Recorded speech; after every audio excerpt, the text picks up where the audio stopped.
I'm here with my Dash personal donut maker and a package of Pillsbury Traditional Sugar Cookie mix. The question is, will it donut?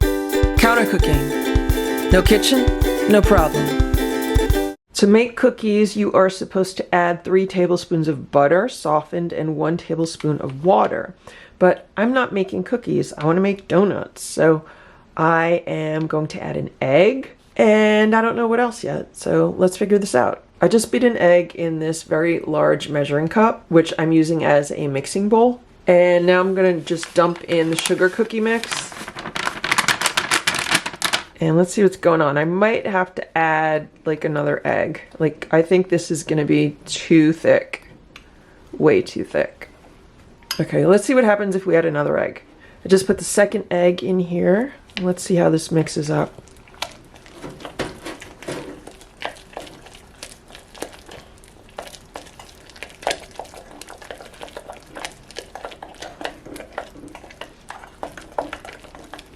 And I think this looks pretty good. So for the cookie mix, we have flour and we have sugar and we have like baking soda, some leavening. There's also some oil in the mix and some other ingredients that I'm not too thrilled about. But you know, it's a cookie mix. It's not like it's homemade or anything. But I think this is a good batter consistency. And we'll see how this does in the donut maker.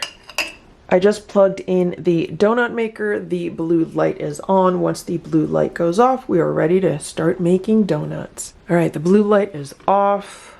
Let's pour the batter in.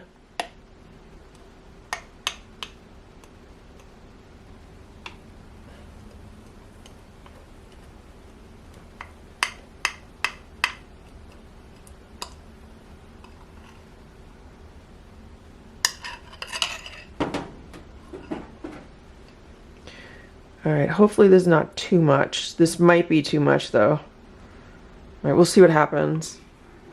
It's been 7 minutes. There's a lot of rising going on. I don't know if you could see, but the top is definitely like separated from the bottom. Let's see what's going on in here.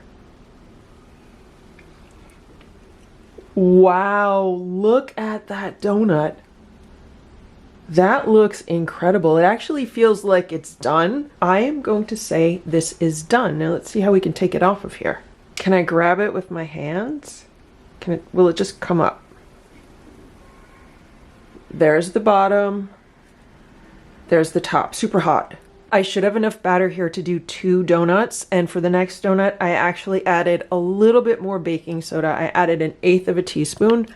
So let's see how this does with a little bit more baking soda. I don't know if it's actually going to fill up this donut maker or if it's going to be a little bit less than full. We'll see. Hopefully it'll fill up 2 donuts. I need to grab a spatula to get the rest out.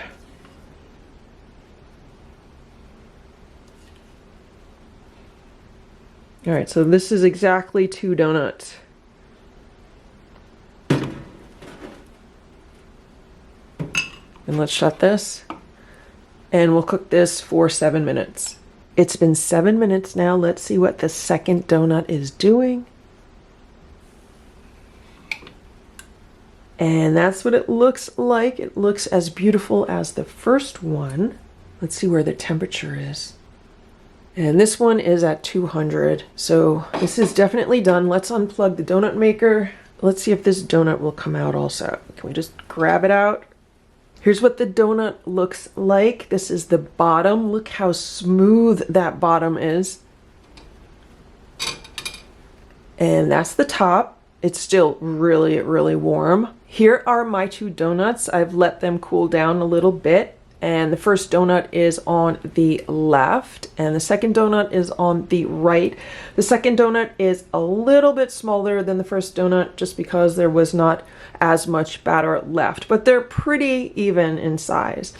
And I'm not going to put any icing on them or anything like that for a few reasons. One, because these are sugar cookie mix, so they're going to be really sweet. And secondly, this is an experiment to see how that cookie mix does if you try to make donuts with it. And I really just want to focus on the taste of that. And I'm not so concerned with putting a glaze on them. Obviously, you can put a frosting on these or an icing or a glaze or whatever you'd like to do.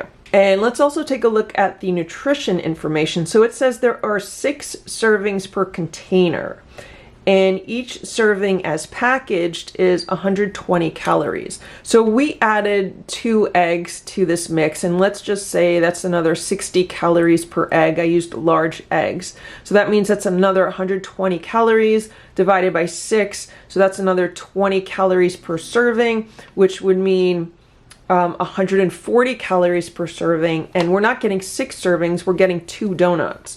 So that means each donut would be 140 times 3, which would be 420. So each one of these donuts has approximately 420 calories. Here's the first one. Let's just split it in half and see how it does.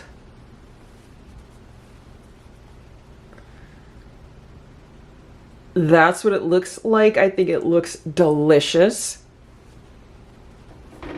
And let's split this in half again. So here's a quarter of a donut. I think it looks really good. Let's see how it tastes. It's really sweet.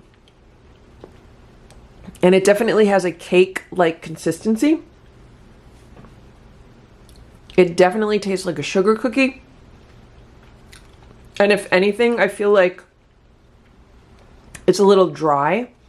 Maybe I could have added a little bit of water or milk to the mix. But it is like really fluffy. And it's a really substantial bite. Like, can you look how it springs back? Do you see this? See how it springs back? So it's definitely substantial. Eating that entire donut would be so filling. I would be so full. Now let's try the second donut. Let's see how this did, because this had a little bit more baking soda in it. And that's what this one looks like. This one is a little bit lighter. Now let's taste this one. This one has a lighter texture and the flavor has changed. The best way that I could describe it is a cross between a sugar cookie and a hot pretzel. For some reason, adding the additional baking soda makes this taste like a hot pretzel. Not completely, because it still tastes like a sugar cookie or a donut, but it has like a third of the flavor is like a hot pretzel. It's almost kind of like a sweet hot pretzel. That's the flavor, not the texture. The texture is still like a donut. Like, it doesn't have the texture of a hot pretzel, but it has the flavor of one, but not completely, because it's still sweet like a sugar cookie. I don't think this is a donut that I would put powdered sugar on top of. I probably would not even put like a cinnamon sugar on this. I think if anything, this needs kind of like a frosting on top of it. Like, that would just add like a ton of sugar to it. It would just be like really, really super sweet. But when I think of a sugar cookie, I kind of think of like a cutout cookie. You know how cutout cookies normally have like icing on top of them? That's what I think would work really well on this donut if I was to make these again, and if I was gonna decorate them or put some kind of frosting or icing on them. But anyway, that is how you can make donuts with this traditional sugar cookie mix. I hope you enjoyed this video. If you did, please give it a thumbs up. Please subscribe to this channel if you'd like to see what else we can make in this Dash personal donut maker. Leave a comment below and let me know how you would make donuts with this Pillsbury Traditional Sugar Cookie mix. Thanks for watching. Have a great day. I just cut up the donuts to freeze them in smaller portions, and this is what I found in the first donut. So as you can see, it was not completely cooked all of the way through. For some reason, half of it was, and then this half wasn't. You can see where it's still kind of a little bit raw inside. So I just want to point that out. For the first donut, it definitely needs more than 7 minutes of cooking time. The second donut cooked perfectly, whereas this first one definitely needed some more time.